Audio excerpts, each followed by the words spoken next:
السلام عليكم ورحمة الله وبركاته. اليوم جيتكم من المونديال. هذه أجواء ديال المونديال، وكانت واحد اللقطة حصرية وعجباتني، وقلت إن شاء الله غنشاركها مع المتتبعين ديالي. واحد الجزائري كان غاضب يتحسر على خسارة المنتخب الأرجنتيني أمام المنتخب السعودي. شوف، كنا كدوز عندنا مشاكل ما بين الدول العربية مع بعضياتها.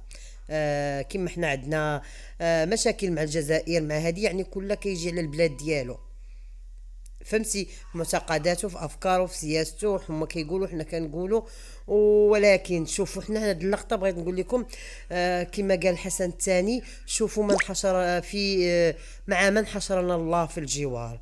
يعني وحنا ما كنعموش على الجزائريين كاملين، ولكن حنا يعني في هاد الوقيته وليداتنا كلنا يعني فرحانين بالمونديال.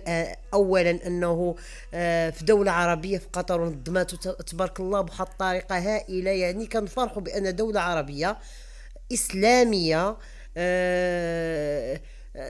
كان الافتتاح هائل، جد جد هائل، وكيشرف كل عربي مسلم.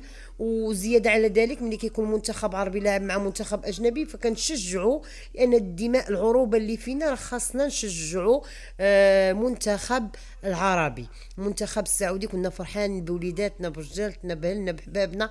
ما نقولش لكم الدار كان روعه، وكنا كنغوتوا قالبا، كنا ولادنا صغارنا كبارنا وفرحانين. وملي شفت هاد اللقطه حزت في نفسي بزاف، وما تصورتش لان كنت عربي جزائري خاصك تفرح.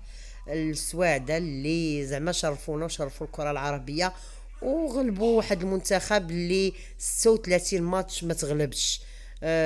وتغلب على يد منتخب عربي وفي أرض عربية. طلعت المنتخب السعودي، واللي المدرب السعودي اللي كنكنوا ليه الاحترام والحب، لأنه كان درب لنا المنتخب المغربي، وعشنا معاه لحظات زوينة بزاف وفرحنا معاه. شكرا له لأنه عاود الفرحة من منتخب السعودي، لأنه منتخب عربي. لا لعب السعودية مع المغرب راني غنشجع الدولة ديالي أكيد، ولكن من غير يلعب عربي مع أجنبي أكيد غنشجع الدولة العربية بكل فخر وافتخار. يلا، بسلام عليكم، إلى فيديو آخر إن شاء الله.